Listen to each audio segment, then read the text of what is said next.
Guys, nandito tayo ngayon sa Gumaos pa po ito. Purok City. Purok City, Gumaos. Tingnan nyo guys, si nanay ang dami niyang tinda.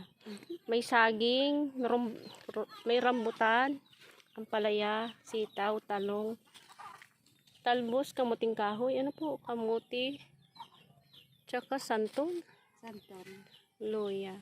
Ngayon guys, bili kami ng ampalaya. Ayan si nanay. Hi nanay. Hi. Wow, ganda ni nanay. Magkano nanay ampalaya mo? Ano lang, 70 lang ang kilo. 70 po. Natanong ko na yung partner ko. Ikaw na, pili ka na. Ako daw na yung magpili. Oh, sige. Nay. Lati lang muna na ito. Dito tayo guys sa Gumaos. Mga tabing kalsada to guys. Titinda sila dito sa tabing kalsada. Ayan. May langka rin sila guys. Masarap nito hinog.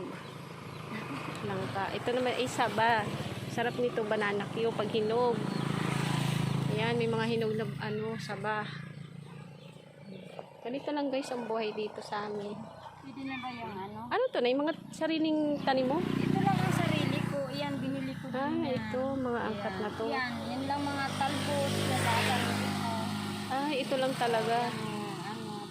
Sarili kong tanim. Pero itong saging, hindi pa matitigas ang aming saging, kaya bumibili pa. Oo. Nag-angkat lang pala kayo na yan, anong iba. Ayan guys, si nanay nagtitira-tinda siya. Yung iba pala ay binili niya, hindi pala sa kanya. Bali, ang palaya lang ang sa kanya. Ganyan. Ayan, mga tinda ni nanay. Kunting tubo lang guys ang naan nila dito. Kaunti lang. Magkaroon lang ng 5 piso. So, guys. Malapit na naman ang pasukan. Siya nga nanay. Kailangan ng mga gamit ng mga bata. Ayan guys, yung saging nila oh.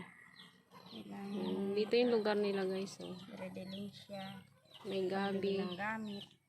Mga bata sa pasukan. Siya nga nanay ano. Oo. Ang hirap dito pag malayo ang eskwelahan. Ay, oo nga pa. Anong layo guys ng eskwelahan nila kasi dito guys? Anong sinasakyan yun? Ang layo ng school. Yan may kami dyan, may motor. Buti naman ay may service. Ganun pa yan. Ang layo guys dito ng school.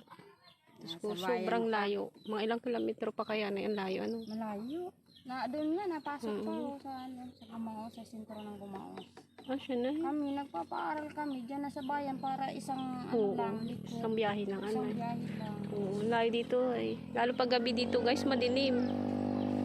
Lugar nila guys. Wala pa kami kuryente. Wala kayong kuryente dito na. Wala pa. Hanggang lang dyan sa may tabing dagat ang Oo. Ayun yung bahay nila guys. Malapit na, nagkarakot na ng dyan. Oo, malapit na siguro. So guys, dinadaanan lang namin dito para bumili. Oo nga po, hirap ng buhay ngayon. Ano po? Buhay. Yan na lang, Nay. Hindi kasi, kalati lang, Nay. Tama lang. Opo.